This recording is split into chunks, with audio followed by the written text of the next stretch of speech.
News now देखने वाले सभी दर्शकों का स्वागत है। आप देख रहे हैं प्रोग्राम आज का मुद्दा और आज हम बात करेंगे विमेन रिजर्वेशन बिल की। 33% का आरक्षण और ये डिमांड पिछले कई अरसे से थी और अब पार्लियामेंट ने इस बिल को जो है वो मंजूरी दे दी है। और महिला आरक्षण बिल या फिर हम नारी सशक्तिकरण की जब बात करते हैं तो 33% रिजर्वेशन और अब पार्लियामेंट और इसके अलावा जो स्टेट असेंबलीज होगी वहाँ पे आपको महिलाओं की तादाद जो है वो देखने को मिलेगी। इस पर हम चर्चा करेंगे और हमारे साथ मेरे एक्सट्रीम राइट रजनी सेठी जी हैं जो भारतीय जनता पार्टी की स्पोक्स पर्सन हैं। उनके बिल्कुल साथ बैठी हैं एडवोकेट सुप्रिया सिंह चौहान जो कि एडवोकेट हैं J&K हाई कोर्ट की। मेरे एक्सट्रीम लेफ्ट निर्मल महाना जी स्पोक्स पर्सन आम आदमी पार्टी J&K और उनके साथ हैं नम्रता शर्मा जी जो कि सीनियर लीडर हैं कांग्रेस की। आप सबका हमारे इस कार्यक्रम में स्वागत है। रजनी जी, आपसे शुरू करना चाहूँगा। भारतीय जनता पार्टी का भी बयान आया वुमेन रिजर्वेशन पर। उन्होंने कहा कि ये जीत है, महिलाओं की जीत है और पिछले 70 सालों से जिसका इंतज़ार था महिलाओं को, उन्हें उनका हक जो है मिल गया। क्या कहेंगे आप? जी बिल्कुल सही बताया आपने कि भाजपा का एक इनिशिएटिव था कि महिलाओं को बराबरी का दर्जा दिया जाए, महिलाओं को पुरुषों के बराबर जो सशक्तिकरण है वो किया जाए और वो करके भी दिखाया मोदी जी ने। लगातार 2014 से हम लोग कसम खाकर चल रहे थे कि महिलाओं को वो स्थान दिया जाएगा। जेंडर इक्वलिटी की बात जो हम कर रहे थे वो हमने करके दिखा दिया। पिछले 70 साल से 75 साल से एक लंबित मामला था। कहीं ना कहीं महिलाएं इच्छुक थी राजनीति में काम करने के लिए, मगर कहीं उनका प्लेटफॉर्म नहीं था जिस कारण वो खुले तरीके में काम नहीं कर पा रही थी।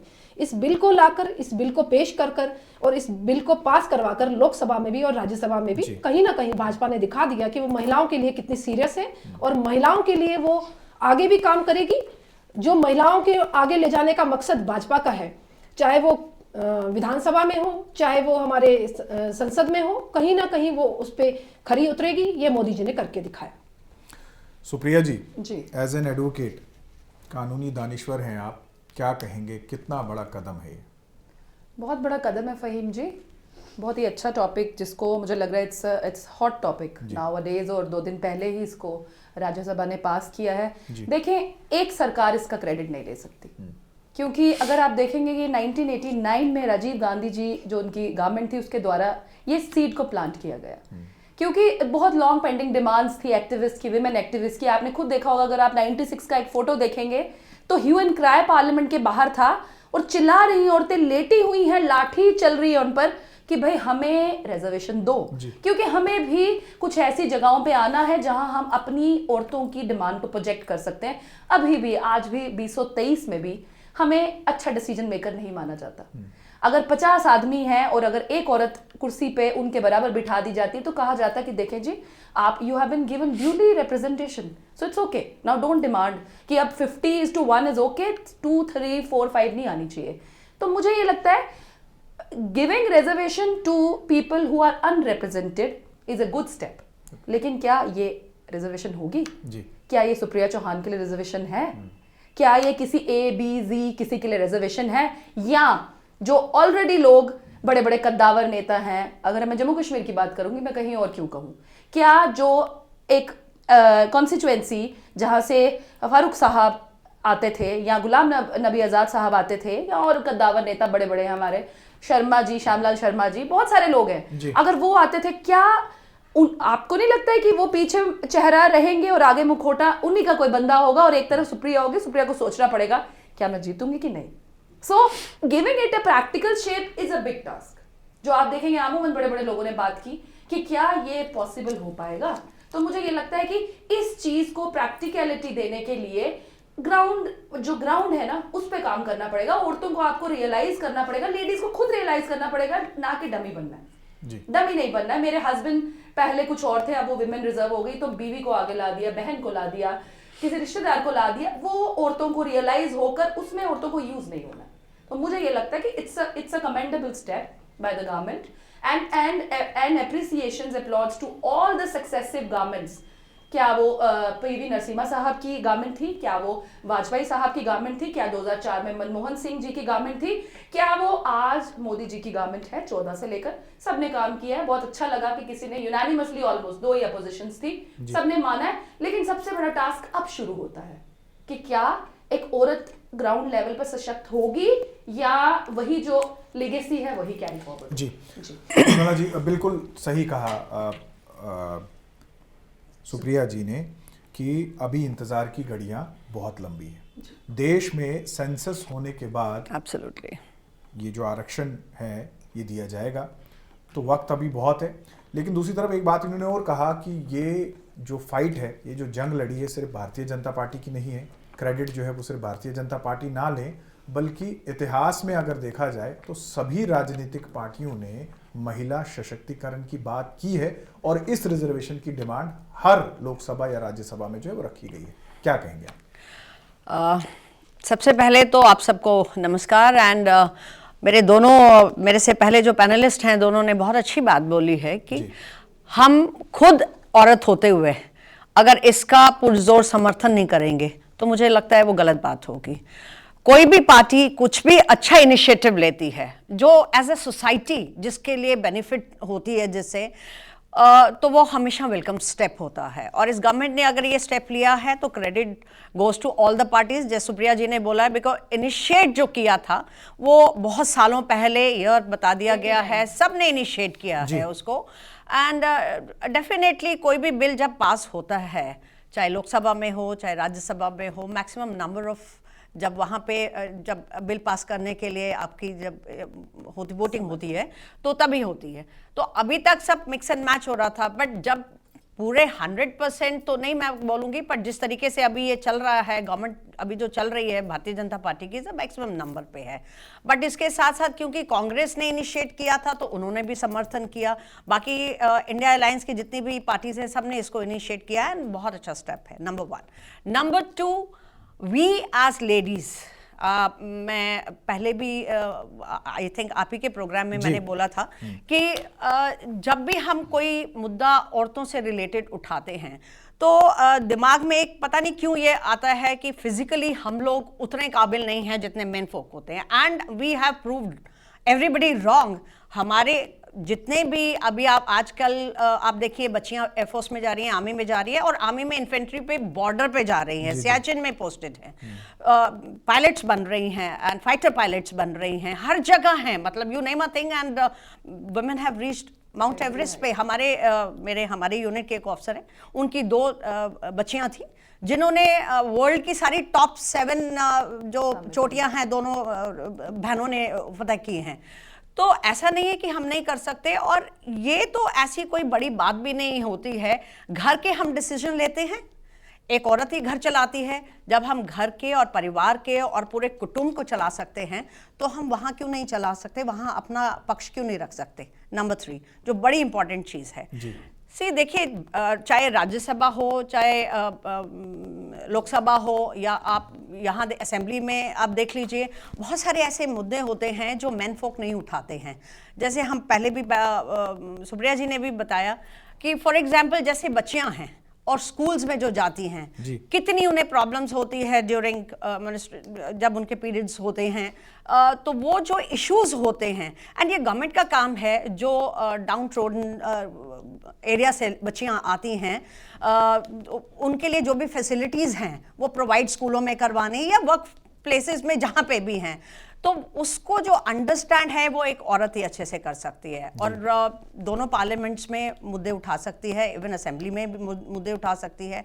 सेकेंडली, फॉर एग्जांपल अभी आप देख रहे हैं प्रॉब्लम जो है लिकर शॉप्स जैसे खुल रही हैं, तो कई जगह ऐसी सेंसिटिव एरियाज में लिकर शॉप्स खुलती हैं जहाँ पे पास में ही स्कूल्स हैं, पास में ही गार्डन्स हैं, पास में ही बाग हैं, जहाँ शाम को लेडीज अपने छोटे बच्चे लेके जा रही हैं या बच्चियां वहाँ घूम रही हैं और लिकर शॉप वहीं पे खुल रही है। तो शाम को पी के बच्चे हुड़दंग मचा रहे हैं, आदमी हुड़दंग मचा रहे हैं, इव टीजिंग हो रही है। तो ये सारी मुद्दे जो हैं वो पार्लियामेंट में उठा सकते हैं, असेंबली में उठा सकते हैं। वो तभी उठा सकते हैं जब लेडीज़ की जो 33% आप बोल रहे हैं, मुझे तो लगता है 33% कम है, क्योंकि अगर आप पॉपुलेशन वाइज रेशियो आप देखें तो इट्स ऑलमोस्ट इक्वल आजकल अगर आप देखें तो इट शुड बी 50%, बट चलो नॉनदलेस देर आए दुरुस्त आए 33% हो रहा है। बट मुझे लगता है डिलिमिटेशन, उसके बाद वो सारा कुछ सर्वे और ये वो उसके लिए तो अगले 5 साल और लगेंगे। तो इतना कोई जश्न मनाने वाली चीज नहीं है, क्योंकि अगर ये इम्प्लीमेंट अगले साल से हो जाता, it would have been much better for all of us. Namrata ji क्या कहेंगे? तीनों पैनलिस्ट को आपने सुना, क्या कहेंगे? जी, विमेन रिजर्वेशन जैसे हमारा बुनियादी हक है, जैसे मुझसे पहले जो भी वक्ता बोले उन्होंने कहा कि हम 50% से ज़्यादा की आबादी हैं, we are about 51% of the population. तो मुझे लगता है कि जो ये एक हमारा बेबी चाइल्ड था कांग्रेस का, जिसको आज एक रूप मिलने जा रहा था, लेकिन मुझे तो लगता है कि खुशी मनाने की बात तो बिल्कुल भी नहीं है। देखिए, why do we need census for women reservation? I don't feel there is any need for census in that. और अगर थी भी तो 2021 में वो ड्यू थी। किस मंशा से उसको डिले किया गया, इस पे प्रश्न चिन्ह लगता है भारतीय जनता पार्टी के ऊपर। दूसरी बुनियादी बात यह है कि जो सेंसस है वो तो तब करवाया जाता है कि कहाँ पे कौन सी कास्ट ज्यादा है, ट्राइबल कहाँ है, और इसके लिए सेंसस करवाया जाता है। Women is present in every constituency, there is no need for census for women reservation. जो पहली चीज है, इसमें बुनियादी चीज है जिस पे मैं बात करना चाहती हूँ। देन जम्मू कश्मीर, क्योंकि उनके लिए एक जम्मू कश्मीर जो अभी बिल जिसके लिए स्पेशली इन्होंने एक सेशन बुलाया, और उसके तहत पहली बात है कि जब पार्लियामेंट इन्होंने इनॉग्रेट करना था तो उस उद्घाटन को, ताकि एक फोटोशूट हो सके, तो इन्होंने महिला बिल को उसमें रख दिया। जब ऐसा आधा अधूरा बिल, देखिए जब कांग्रेस इस बिल को लेके आई थी, कांग्रेस ने इसको बिल पूरी तरह से पूर्णतः, जब 2011 में इसको लोकसभा में पारित किया गया और राज्यसभा में आके अटक गया, तो तब जिस रूपरेखा से इस बिल को लाया गया था, अगर वो उसी रूपरेखा से आज पास हो जाता तो 2024 में रजनी बहन को यहाँ पे 33% आरक्षण मिला होता। ये इफ एंड बट्स उसमें से खत्म हो गए होते। लेकिन क्योंकि उन्होंने महिलाओं को सिर्फ वोट का एक माध्यम माना, और माना कि 2024 क्या 2029 में भी ये बिल, मुझे नहीं लगता हमें ये आरक्षण मिलने जाएगा। कहीं 2033 और 2034 की बात करें तब ये बात अगर मानी जाए। देखिए, भारतीय जनता पार्टी ने तो उल्टा एक अड़ंगा अड़ाने का काम किया है कि जब तक डिलिमिटेशन नहीं होगी, जब तक सेंसस नहीं होगा। अगर हम इसको एक पॉलिटिकल एनालिटिक की तरह समझने की कोशिश करें, तो आप मुझे बताइए कि डिलिमिटेशन जम्मू कश्मीर में तो हो गई है। अभी आपने यहाँ पे 90 सीट्स की हैं 83 से, और आपने इसको अभी 2 यूनियन टेरिटरीज में डिवाइड किया है। आपकी अगर मंशा आरक्षण देने की, महिलाओं को सशक्त करने की होती और उनकी भागीदारी आप राजनीति में उतनी ही करना चाहते, तो आप जम्मू कश्मीर में तो ये आरक्षण दे सकते थे। और अभी आपने जम्मू कश्मीर रीऑर्गेनाइजेशन बिल अभी पास किया है, और आपने ये मेड श्योर किया कि महिला को उसका आरक्षण ना मिले उसकी। और आज भी जो महिलाएं जो अपने आप को सशक्त मानती हैं राजनीति के अंदर, वो देन है राजीव गांधी जी की। क्योंकि जो 73 और 74 अमेंडमेंट, जिस तरह से सुप्रिया जी ने 98 की बात की, आज जो पंचायत के अंदर, जो कॉर्पोरेशन के अंदर, जो डिसीजन मेकिंग में काम कर रही है, मैं भी एक पार्षद रही हूँ, और जिस तरह से आज आप देखते हैं जो भी राजनीति के अंदर वीडीसी बनी है, डीडीसी बनी है और चेयरमैन बन के सामने आई है, वो उसी की एक सोच थी। वो एक शिल्पकार थे उसके, राजीव गांधी जी और सोनिया जी, जिन्होंने एक सोच रखी कि महिलाओं की भागीदारी राजनीति में किस तरह होगी। और मैं इन्हें याद दिलाना चाहती हूँ, ये वही भारतीय जनता पार्टी है, जब ये ऑपोजिशन में थी तो अपोज किया गया था इस बिल को, और बहुत बड़ी ऊंची आवाज में अपोज किया था इस बिल को संसद के अंदर। तो आज ये दोहरे जो चेहरे हैं, आज की महिला बहुत ज्यादा, और जिस तरह से आज हम देख रहे हैं कि हर बिल को किस तरह से पारित किया जाना, हालांकि कांग्रेस ने इसका पुरजोर समर्थन किया, लेकिन मैं उसके साथ ये जानना चाहती हूँ, क्या सेंसस कब होगा? 2021 का सेंसस जो 2023 में तक नहीं हुआ, अब 2024 में चुनाव है, शुरू में चुनाव है पार्लियामेंट के, लोकसभा की मजबूरी है कि जम्मू कश्मीर में भी होंगे, वरना यहाँ तो डेमोक्रेटिक सिस्टम की जिस तरह से हत्या कर रखी है, यहाँ तो वो चुनाव भी ये ना करवाते, लेकिन अब होने जा रहे हैं। तो उसके बाद कब ये सेंसस होगा, कब डिलिमिटेशन 2027 से पहले नहीं हो सकती, वो तो वाजपेयी जी कर गए थे। तो 2027 तक डिलिमिटेशन नहीं होगी, उसके बाद डिलिमिटेशन स्टार्ट होगी, then the process is going to start. तो लेट अस बिलीव कि नेक्स्ट जनरेशन, इफ देखिए 2000 कौन सी हमारी आगे सरकारें आएंगी, कौन बनाएगा, change is the law of nature, तो क्या होगा वो आगे की बात है। लेकिन इन्होंने कुछ नहीं दिया, इन्होंने आधी आबादी को ठगा है, आधी आबादी के साथ झूठ बोला है। एक और जुमला, जिस तरह से भारतीय जनता पार्टी शुरू से जुमले देते आई है, 15 लाख का जुमला, 2 करोड़ नौकरियों का जुमला, हर तरह से जुमलों में बांटती आई है। आज भी उन्होंने एक जुमला आधी आबादी को दिया, और ये आधी आबादी उन्हें माफ नहीं करेगी। रजनी जी, 2-3 बड़े सवाल। एक तो सुप्रिया जी ने कहा कि प्रैक्टिकलिटी जो है वो देखनी पड़ेगी, क्योंकि ये ना हो कि रिजर्वेशन हो, चेहरा कोई हो, मखोटा कोई हो, प्रैक्टिकलिटी जो है वो बड़ा इशू है। दूसरे नम्रता जी ने बड़े सवाल पूछे। इसमें बड़ा सवाल ये कि ये सब राजनीति है, जुमलाबाजी है, क्या कहेंगे? मैं पहले सबसे पहले नम्रता जी की बात का जवाब देना चाहूंगी। इन्होंने बात की कि कांग्रेस ने इसको लाया। देखिए, अगर मंशा हो कुछ करने की तो इंसान बहाने नहीं ढूंढता।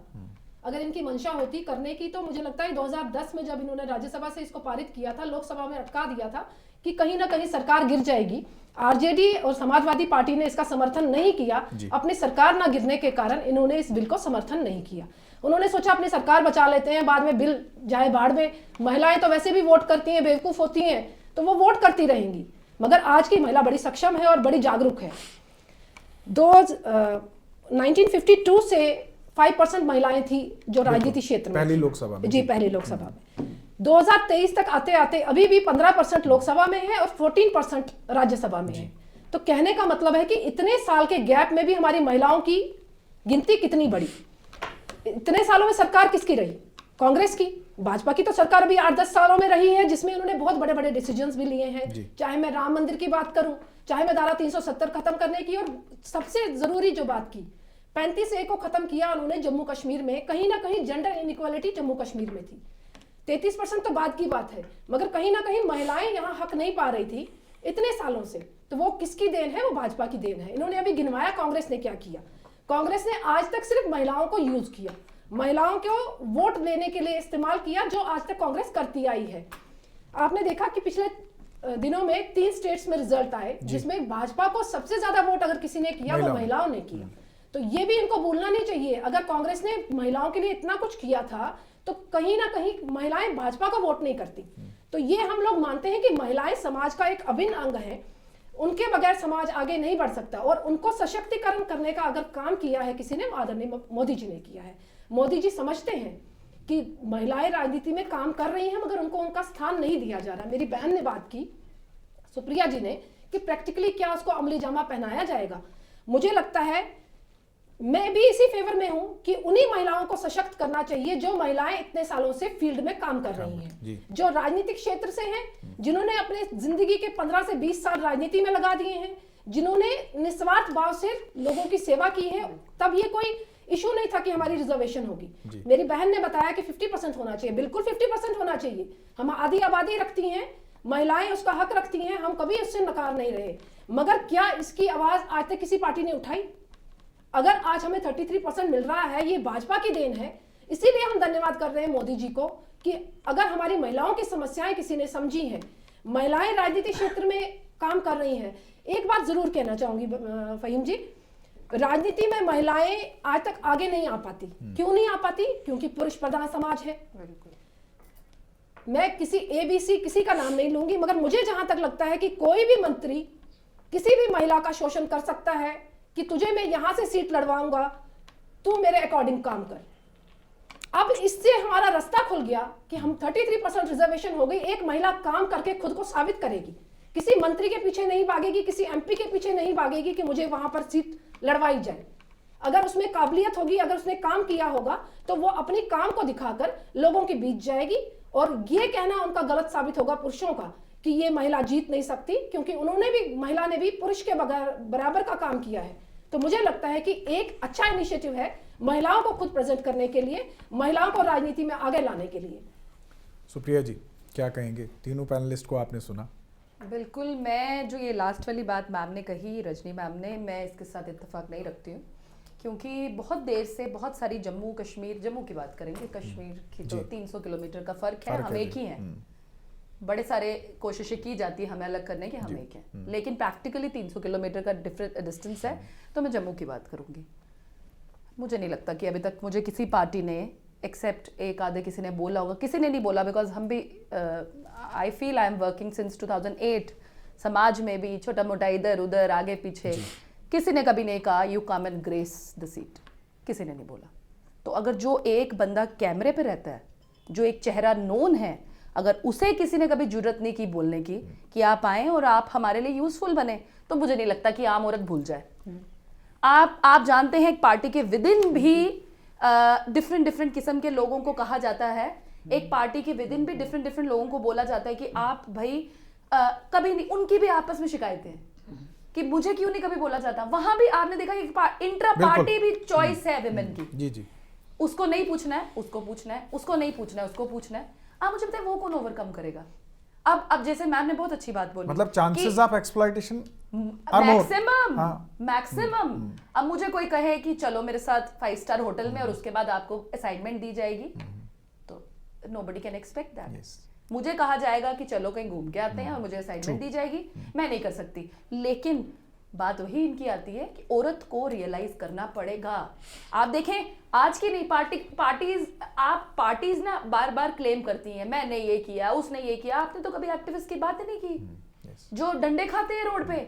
आपने देखा विशाखा गाइडलाइंस किस तरीके से लॉ बनी, सेक्सुअल हैरेसमेंट लॉ, वो औरतों ने मार खाई है, गोलियां खाई है, जान दी है। आपको पता है चिपको मूवमेंट, पेड़ों को बचाने के लिए औरतें पेड़ों के साथ चिपक गई and they were cut into pieces. उन लोगों की बात नहीं की जाती जो एक्चुअली समाज में इन चीजों को लाने के लिए रिस्पॉन्सिबल है। तो रिजर्वेशन बहुत बड़ी एक्सप्लॉइटेशन होगी। देखिए हमें नहीं बोलना चाहिए कि ये आई है तो हमें नहीं इसका वेलकम करना। क्यों नहीं करना? रिजर्वेशन इसलिए लाई जाती है to get you at par with others. फिर क्या वो रिजर्वेशन इन राइट सेंस लाई है? क्या रिजर्वेशन उसको मिल रही है जिसको चाहिए? आप देखिए आई एम वेरी हैप्पी कि 73rd 74th अमेंडमेंट में पंचायत से ये बनी। आज औरत विमेन रिजर्व रहती है, हड़बड़ा ही मच जाती है कि ओ औरत ढूंढो जी, कौन औरत वहां से खड़ी करनी है। अभी भी कॉर्पोरेशन के इलेक्शन आ रहे हैं, people are approaching females, please आओ एंड डू दिस। लेकिन I know they are going to be the dummies, पीछे कोई और होगा। तो इसको किसी को रिड्रेस करना पड़ेगा। गवर्नमेंट के लिए बहुत बड़ा चैलेंज है कि the real woman, I am with her, I agree with her कि जो काम कर रही है। लेकिन आप देखिए आज के वक्त में दिमाग भी चाहिए, डिजिटल बंदा भी चाहिए, टेक्स सेवी भी चाहिए। वो एक औरत होती है जो आप 1 सेकंड में बोलते हो 100 औरतें इकट्ठी कर दो। वो एक लीडर औरत वो होती है जो 1 मिनट में 100 औरत इकट्ठा कर देती। लेकिन क्या उसके अंदर डिसीजन मेकिंग है? क्या वो औरत बड़े फैसले ले सकती है? So it's a kind of composite culture.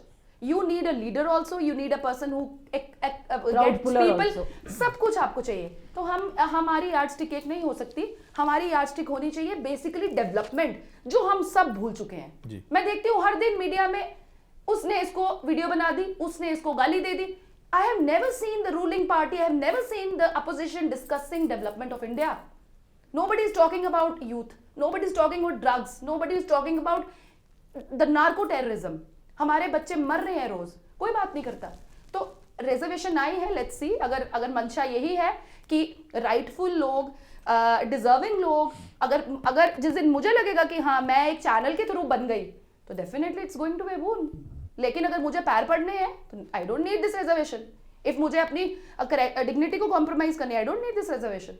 मुझे रिजर्वेशन तभी चाहिए जब मुझे एक इज्जत के साथ उस कुर्सी पर बिठाया जाएगा। निर्मल जी, आपने दोनों पैनलिस्ट को सुना और ख़ासकर सुप्रिया जी ने जो बात कही कि एक्सप्लॉइटेशन जो है वो ज़्यादा होगी, जो जेन्युइन है रिजर्वेशन का हक, और दूसरा जो उन्होंने कहा जिस मटेरियल की हम बात करते हैं, यानी महिला वो उस काबिल भी होनी चाहिए, चाहे हम जैसे हम म्यूनसिपल कमिटीज़ की बात करें, कॉरपोरेशंस की बात करें या फिर असेंबलीज़ की बात करें।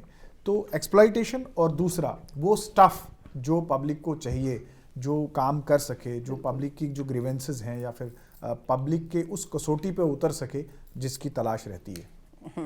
बिल्कुल सुप्रिया से मैं बिल्कुल इत्तेफाक रखती हूँ। एंड मैं आपको एक एग्जांपल देती हूँ। अभी पिछले दिनों जब चल रहा था कि म्यूनिसिपैलिटी के इलेक्शंस होने वाले हैं, तो वन ऑफ आवर वॉलंटियर है, वो काम करता है बहुत ऑन ग्राउंड, तो उसके साथ मैं कुछ जगहों पे, यहाँ पे गंग्याल और जीवन नगर उधर गई। And I was shocked that every third, and we were going door to door campaigning हो रही थी।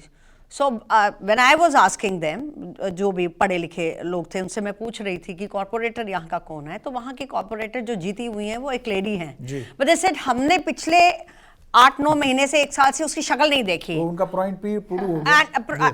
मैं बीच में टोकना नहीं चाहती थी, but she is absolutely right, क्योंकि वहाँ पे वुमेन का वो जो सीट है रिजर्व्ड है, तो आदमी नहीं खड़े होके उसने अपनी औरत को खड़े कर दिया, लेकिन पीछे से काम वही कर रहा है। जैसे उनके हस्बैंड आते हैं, कोई बात करो, लेकिन अब वो भी आना बंद कर दिया है, लाइट नहीं है, गलियां नहीं है, बहुत गंदगी थी। सो आई सेड ये क्यों नहीं करवाते हो म्यूनिसिपैलिटी में? जब उसको फोन करो तो वो बोलता है मैं दिल्ली में हूँ।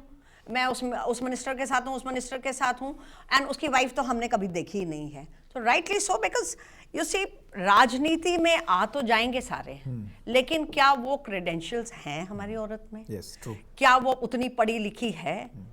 फिजिकली सशक्त हो सकती है, लेकिन मेंटली एंड अवेयर है कि नहीं? पढ़ाई जो है वो डिग्रियां बहुतों के पास होती हैं। मैं खुद बीइंग प्रिंसिपल तो हजारों के इंटरव्यूज लिए हैं कि बच्चे जो हैं हमारे पीएचडी करने के बाद भी बेसिक चीजें उन्हें नहीं आती हैं।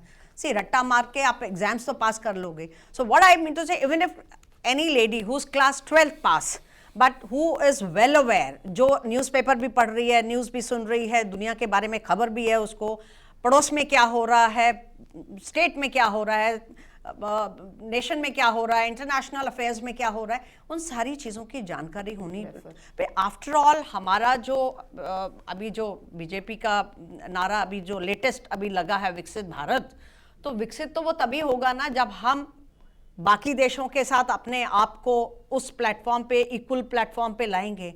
तो क्या आज हम उस लायक हैं? छोटा सा काम कराना होता है।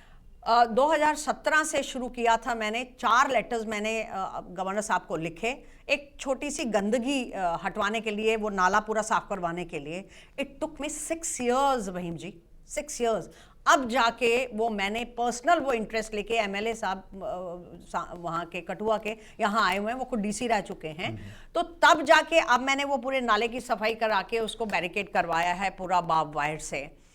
इतनी छोटी सी चीज हम नहीं करवा पा रहे हैं, तो हम इतनी जो बड़ी बड़ी बातें कर रहे हैं, क्या उसके लिए हम और घर वालों का सहयोग होना बड़ा जरूरी है। अब मैं अगर यहाँ बैठी हूँ, या नम्रता बैठी है, या रजनी जी बैठी, सुप्रीम, हमारे हस्बैंड्स अगर नहीं चाहें, हमारी फैमिलीज अगर नहीं चाहें कि इतने बजे बाहर जा रहे हो, फिर इतने बजे आ रहे हो, घर जाते ही डिनर बनाना है, बच्चों को देखना है, उनकी पढ़ाई, तो क्या कॉम्प्रोमाइज कर सकती है हमारी फैमिलीज? इतनी ऑर्थोडॉक्स फैमिलीज हैं हमारी कि उनको पहले अवेयर करवाना, उनको एजुकेट कराना इज वेरी इंपॉर्टेंट। 33 रिजर्वेशन तो गवर्नमेंट दे भी देगी, जो भी होगा आज नहीं 10 साल बाद होगी। क्या औरतों को उस लायक, उस पेडेस्टल पे हम ला पा रहे हैं? उनको एजुकेट करना कि पॉलिटिक्स क्या चीज है, मुद्दे क्या हैं, लोगों के लिए आप कैसे सेवा कर सकते हो। मुद्दा ये नहीं होना चाहिए कि जो कॉर्पोरेटर का पैसा आया मैं अपना घर बनवा लूं, बिल्डिंग बनवा लूं, मैं अपने बच्चे के लिए बिजनेस खोल दूं, और भाड़ में गए लोग जिनके लिए आया था पैसे। आप देखें, गलियां देखें, आप रास्ते देखें, बेड़ा गर्क है जम्मू का, क्योंकि मैं पूरा जम्मू घूमी हूँ खुद अभी कैंपेन के दौरान। तो इतनी गंदगी, इतनी टूटी फूटी रोड्स हैं, मतलब स्कूटर भी नहीं चल पाता, और कितने बुजुर्ग गिर रहे हैं, मुंह टूट रहे हैं, हड्डियां टूट रही हैं। ये सारे काम कराने लायक क्या हम हैं? इसके बारे में सोचना हमें बड़ा। अच्छी बात यह है कि पैनल में जितने भी पैनलिस्ट हैं वो अपने पर्सनल एक्सपीरियंस और उसके बाद जो रियलिस्टिक अप्रोच है लाइफ की, वो जो है वो डिस्कस कर रहे हैं। नम्रता जी, आप तो पार्षद भी रही हैं, आपको कभी ऐसा महसूस हुआ? मैं सुप्रिया जी की बात का पहले जवाब देना चाहूँगी। सुप्रिया जी, क्योंकि 33% आरक्षण मिला, तो नम्रता शर्मा जैसी कुछ महिलाओं को मौका मिला कि वो अपनी काबिलियत को प्रूव कर पाएं। मैं मानती हूँ आपकी बात कि राजनीति में एक लेगेसी होती है, कहीं ना कहीं डायनेस्ट पॉलिटिक्स भी मानी जा सकती है, लेकिन मौका मिला तो प्रूव करने की, एक आपको प्लेटफॉर्म तो चाहिए ना। उसमें से बहुत सारी ऐसी थी जिनके पति ब्लॉक प्रेसिडेंट्स थे, तो महिलाओं को आगे लाया गया, और मैंने देखा कि उन्हीं में से कुछ महिलाओं ने अपने आप को प्रूव किया, because they were given a chance. This 33% is a chance to that lady who wants to grow up into politics, who has taken politics as their career. It will flow from legacy only, na? That's the problem. नहीं, that is not. Supriya जी, मुझे नहीं पता आप पहली advocate हैं या family advocate? First generation. You're first generation advocate. You have proved yourself, na? That is why I've seen and met you on these social platforms. Reason? Namrata has no one at the back. Good. I'm first generation into politics, and I don't know about Rajni ji. Same is the case. So, at least when you talk, when you come forward, you have a area to work. Yes. जब मैं चुनी गई, मेरे लिए बहुत सारी चुनौतियां थी, लेकिन उन चुनौतियों का सामना धीरे धीरे करना आया। No doubt, family मैटर करती है, but somewhere you also make them aware कि I have to do this. I have been elected by the people. Being exception. बिल्कुल। तो अब उसमें मैंने ऐसी महिलाएं और मुझे विमेन लीडरशिप प्रोग्राम के तहत बाहर जाने का मौका मिला। और मेरे साथ ऐसी महिलाएं गई थी जिन्होंने सही में, जिनके जो इतनी ज़्यादा एम्पावर्ड नहीं थी, जो राजनीति की इतनी सूझबूझ नहीं रखती थी, लेकिन जाने के बाद मैंने देखा कि जब उनको एक, हाँ, बिकॉज देवर एक awareness campaign type you can say, और मैं इसका स्वागत करती हूँ कि अगर इसको 2024 में लागू किया जाता तो मैं रजनी जी के साथ इत्तेफाक भी रखती। रजनी जी ने, अब मैं रजनी जी के सवालों पे, जवाबों पे आती हूँ। 370 हटाया गया। 370 में फहीम जी आप मुझे बताइए ऐसा क्या बच गया था? हमने यहाँ सुप्रीम कोर्ट सीधा दखल करती थी, इंडियन आर्मी यहाँ काम कर रही थी, इंडियन एयरफोर्स यहाँ काम कर रही थी, सुप्रीम कोर्ट की सीधा इंटरवेंशन थी, तकरीबन सीबीआई यहाँ काम कर रही है, सेंट्रल एजेंसीज यहाँ उतनी ही ताकत से काम कर रही थी। तकरीबन 370 में से वो सारी चीजें इरोड हो चुकी थी जिनका जाना लाजमी था। इन्हें याद दिलाना चाहती हूँ कि पैंथर पीडीपी की और कांग्रेस की सरकार थी और डिप्टी सीएम थे पंडित मंगतराम शर्मा जी। ये जो आप आज बात कर रही है ना कि महिलाओं को उनका हक दिलाया, तब स्टेट सब्जेक्ट में ये था कि जो भी लड़की मैरिज हो जाती है बाहर तो उसको हक खत्म हो जाएगा। ये जो हक दिया था ना कि बाहर जो महिला विवाहित हो जाती है उसका हक यहाँ की प्रॉपर्टी पे रहेगा, ये हक कांग्रेस ने दिया था। Sushila Sahni versus state of J&K ma'am, high court ruling, isn't it? So I'm speaking truth on that. It's high court's ruling, yes. नहीं, high court ruling I am also, one and of that the was beneficiary of that. One minute. So Rajni ji, आपकी मंशा POJK को empower करने की होती, west Pakistani refugee को empower करने की होती, महिला को एम्पावर करने की होती, तो I would have stood from here and come to your side. आपकी मंशा वो नहीं थी। आपकी मंशा थी कि भारतीय जनता पार्टी का जो कोर एजेंडा है 370 को हटाना, आपने सिर्फ वही अचीव किया। आपने उसके बदले में मेरे बच्चे से मेरा रोजगार छीन लिया, मेरे बच्चे से मेरी जमीन का हक छीन लिया। ये कौन सा एजेंडा था? मेरा बच्चा बेरोजगार है, मैं बाहर कैसे रोजगार दूंगी? When I cannot clean my space, how can I go for and ask for? और आप जानती हैं जहां से आपके प्रधानमंत्री आते हैं मोदी जी, एग्रीकल्चर लैंड के अलावा रजनी सेठी जाके वहां जमीन नहीं खरीद सकती है। हिमाचल प्रदेश में 371 लागू है, नॉर्थ ईस्ट स्टेट्स में आज भी अपना विधान है। देखिए, nation and Jammu Kashmir is not only a piece of land, human beings live over here and they have aspirations, and a political system, a democratic system is that which runs by the law of people. ये ऐसे नहीं है कि हम जम्मू के लोगों से पूछे बिना, किस जम्मू के लोगों ने आपसे डिमांड की थी कि हमारी जॉब्स को आप बाहर बेच दें? कब जम्मू के लोगों ने मांग की थी? मेरी पहले पूरी बात हो जाने दीजिए, खत्म करेंगे, बहुत उसके बाद लंबी आप बात था। डाइवर्ट हो गया। नहीं, डाइवर्ट नहीं। आपने 370 हटाई की, महिलाओं की सशक्तिकरण की बात की, आप 35 से हटा देती तो आप 370 क्यों हटाया? आपने हमारे से हमारी नौकरियों के हक क्यों छीने? जमीनों के हक क्यों छीने? अभी मेरी बात पूरी नहीं हुई। आप करिए। आपने महिलाओं को हक देने की बात करी, 33% आरक्षण की जो बात मैंने करी थी कि आपने यहाँ डिलिमिटेशन करी है और आपको सेंसस की जरूरत नहीं है, क्योंकि अगर रजनी सेठी जानीपुर में रहती है तो नम्रता शर्मा सैनिक कॉलोनी में रहती है। 50% आबादी किसी एक ही कॉन्स्टिट्यूएंसी में जाके बस नहीं गई है, तमाम हिली टेरेन्स में भी 50% आबादी उतनी ही है।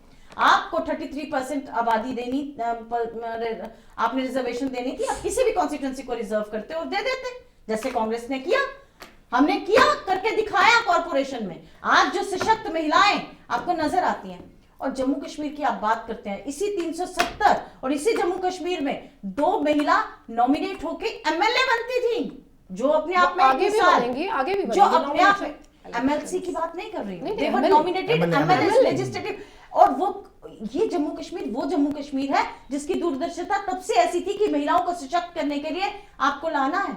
आपने उस जम्मू कश्मीर को आज क्या बना के रख दिया है? किसके आगे गिरवी रख दिया है?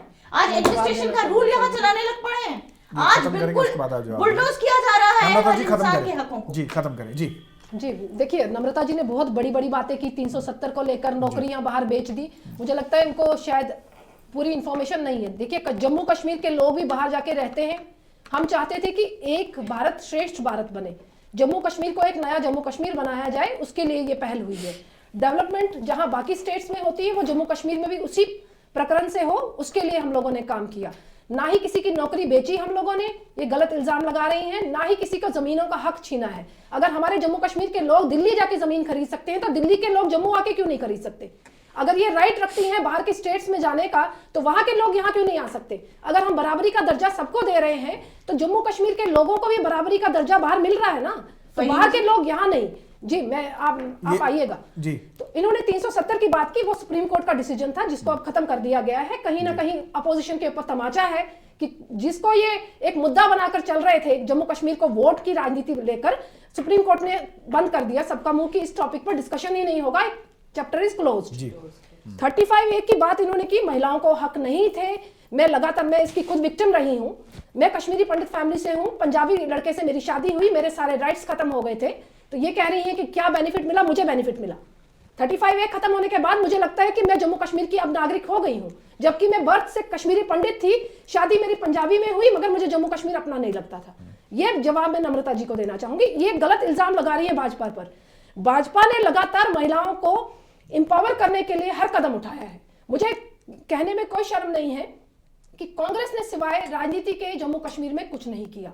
जम्मू कश्मीर को हमेशा नेग्लेक्ट करते आए हैं। इन्होंने बात की कि सेंसस की, 2011 में सेंसस हुआ, उसके बाद अब 2021 में होना था, कोरोना के कारण डिले हुआ, ये सबको पता है। अब उसका डेट 2027 में है। जब उसका लीगल फॉर्मेलिटी सारी होगी उसके बाद ही ये इंप्लीमेंट होगा। ये कह रही है कि जम्मू कश्मीर में लागू किया जाए। क्या ऐसा पॉसिबल है पूरे देश को छोड़कर सिर्फ जम्मू कश्मीर में लागू किया जाए? इतना जम्मू कश्मीर को हम इंपॉर्टेंट क्यों बना रहे हैं जब हर स्टेट को हम एक नजर से देख रहे हैं? तो जम्मू कश्मीर भी उसी दायरे में रखिए ना। जब हर स्टेट में होगा तभी जम्मू कश्मीर में भी होगा।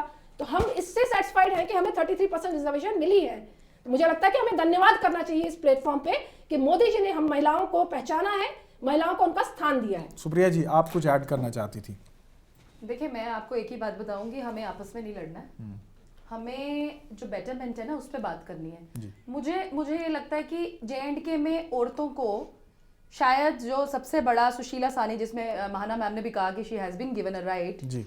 आपको पता है कि कभी भी वो ये कहा जाता था कि वो एक्वायर नहीं कर सकती, वो फादर को इनहेरिट नहीं कर सकती, state subject. The moment she marriage someone outside, उसके बच्चे, वो खुद कुछ भी नहीं, उसके बच्चे, वो खुद रहेगी, उसके बच्चे को कुछ नहीं मिलेगा। Inheritance rights over. ये J&K हाई कोर्ट की डिवीजन बेंच की बहुत बड़ी, डिवीजन नहीं, ये 3 बेंच डिसीजन था जिसमें एक डाइसेंट व्यू था, 2 जजेस ने फेवर में दिया था। तो उन्होंने बोला कि नहीं, आदमी और औरत में क्या फर्क है? उसके बाद आपने देखा हिंदू सक्सेशन एक्ट में अमेंडमेंट हुई, हमको पार्टनर बनाई गई हैं। जब कुदरत ने हमें सेम बनाया है तो हम आपस में क्यों लड़ते हैं एक दूसरे के साथ? क्या हम 2 औरतें आपस में एक दूसरे को सशक्त नहीं कर सकते?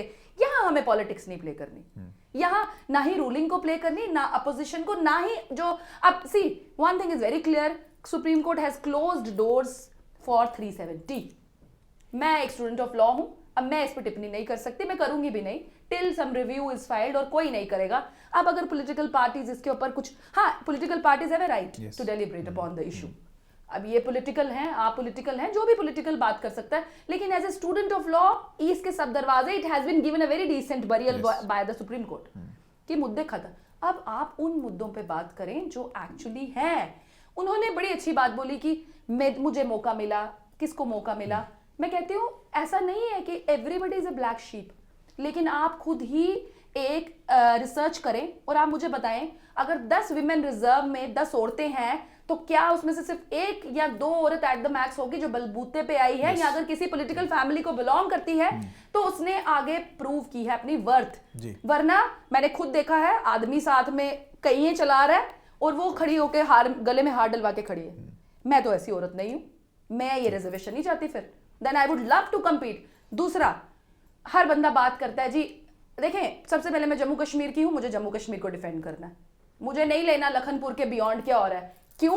क्योंकि जम्मू कश्मीर अभी भी पंजाब से भी पीछे है। हम तो दिल्ली के साथ कंपीट ही नहीं कर सकते, बेंगलोर, बॉम्बे, साउथ के साथ हम कंपीट नहीं कर सकते, हम पीछे हैं। पहले हम अपने राज्य की बात करें, हम अपने जम्मू एंड कश्मीर की बात करें, हम लोगों के जो हक देने हैं हमने उनकी बाद में बात करें। देखिए, बहुत सारी परेशानियां आई हैं, ठीक है, डिसीजन लिया नहीं लिया, आप क्या कर रहे हैं, कोई बड़ी बात नहीं है, रूलिंग पार्टी कुछ भी कर सकती है ना, चेंज कर सकती है। बहुत अच्छा स्टेप किया इन्होंने, हमारे एटलीस्ट जम्मू कश्मीर के बच्चे अब ठीक हैं, स्टोन पेल्टिंग बंद हुई है, आई एम विद दैट, कि जो लोग डिजर्व करते थे bars, they are behind the bars, और बच्चे अब एटलीस्ट पढ़ रहे हैं, माहौल अच्छा हुआ है, जो भी है, वी मस्ट एक्नॉलेज दिस। लेकिन आप हर एक जो पास्ट में हिस्ट्री है ना, आप उसको डिनाई नहीं कर सकते। अब आप महाराजा हरि सिंह जी को भी कहोगे, महाराजा जो उस टाइम उन्होंने स्टेट सब्जेक्ट इशू क्यों लाया था, सबको पता होना चाहिए, वो इसलिए लाया था in order to protect Jammu from Punjab. वो रूलर्स यहाँ थे, कश्मीर की कभी डिमांड नहीं थी 370। Punjab, Himachal also, Punjab basically, because Lakhanpur वो जस्ट अस, वो यहाँ आ रहे थे। तो एक घर का जो बड़ा होता है ना, वो हमेशा देखता है कि पहले मेरा घर बचे, कोई अनेक्सर्स मेरे घर को कॉन्कर तो नहीं कर रहे।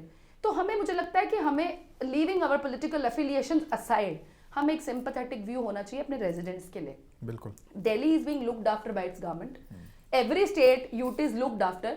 हम पहले जम्मू कश्मीर की बात करें, और जम्मू कश्मीर को ना एक्सपेरिमेंटल जोन ना बनाए, ये लेबोरेटरी नहीं है, हर दिन नया एक्सपेरिमेंट यहाँ करना है। क्या वो पुरानी सरकार है, क्या नई सरकार, they should refrain themselves from this, that's it. Nirmal ji. Absolutely, I agree with Supriya कि कुछ भी इम्प्लीमेंट होता है, इम्प्लीमेंट हो जाता है, उसके बाद लोगों को पता चलता है कि यहाँ पे कोई ऐसा डिसीजन हुआ है।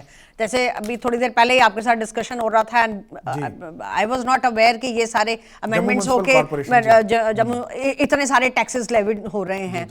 एक छोटी सी बात बता दूं, कल ही मेरे पास, बिकॉज मेरे पास पिटबुल्स हैं 2, तो कल म्यूनिसिपल कॉर्पोरेशन से मेरे पास लोग आए कि ये फॉर्म भर दीजिए। मैंने कहा ये फॉर्म किस लिए? कहता 1000 रुपया देने हैं। मैंने कहा फॉर व्हाट? रजिस्टर करना पड़ेगा। मैंने कहा मैंने तो अपने डॉग्स ऑलरेडी रजिस्टर करे हुए हैं, यू नो, एंड आप ये जो पैसा रजिस्टर्ड पैसा इकट्ठा कर रहे हैं, जो भी एडमिनिस्ट्रेशन की बात कर रही हूँ, क्या आपने ऐसे प्लानिंग की है कि जितने भी रेजिडेंट्स हैं कुछ ऐसा एरिया बनाया है जहां पे वो अपने डॉग्स को लेके जा सकते हैं? डॉग्स को भी तो जरूरत है ना। अब जो लोग छोटे छोटे घरों में रहते हैं या फ्लैट्स में रहते हैं, वो अपने डॉग्स कहाँ लेके जाएंगे? एक तरफ से तो आप बोलते हो कि जितने भी स्ट्रीट डॉग्स हैं इनको अडॉप्ट करो, अडॉप्ट करके रखोगे कहाँ? और कोई एक दिमाग, एक एरिया होना चाहिए जहां पे लीश में बांध के बंदा लेके जाए, वॉक करवाए या जो भी है उनकी जरूरतें पूरी करें। पैसा तो आप इकट्ठा करने जा रहे हैं, क्या बदले में वो फैसिलिटीज आप दे रहे हैं, वो इंफ्रास्ट्रक्चर दे रहे हैं? पहले तो ये हम जानना चाहते हैं। And she was absolutely right कि बाहर की बातें नहीं करें, पहले हम अपनी स्टेट की बात करें, और अपनी स्टेट में भी हम अपनी जम्मू की बात करें कि पेंटिंग्स करने से, दीवारों पे नए नए स्ट्रक्चर बनाने से उससे इंफ्रास्ट्रक्चर नहीं होगा। जो बिल्कुल डाउन ट्रोडन जो हमारी जनरेशन है यहाँ पे, या जो लोग हैं, या जो बेसिक प्रॉब्लम्स हैं, हर तीसरे दिन आप देख रहे हैं ऊपर पुलिस के छापे पड़ रहे हैं, इतना ज़्यादा ड्रग्स आ रहा है, एंड बच्चे देखो ओवरडोज से बच्चे मरते जा रहे हैं। उसके बारे में हम क्या कर रहे हैं? आई एम सॉरी टू से, एंड आपके चैनल पे मैं बोल रही हूँ, पुलिस वाले जाते हैं, पकड़ते हैं, फिर उनको शाम को छोड़ देते हैं।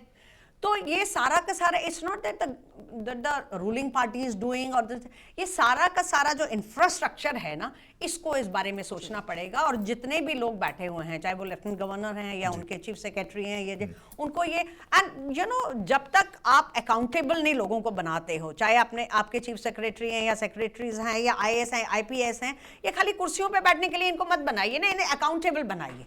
इनसे आप लीजिए, हर महीने के महीने आप इनसे फीडबैक लीजिए कि हो क्या रहा है।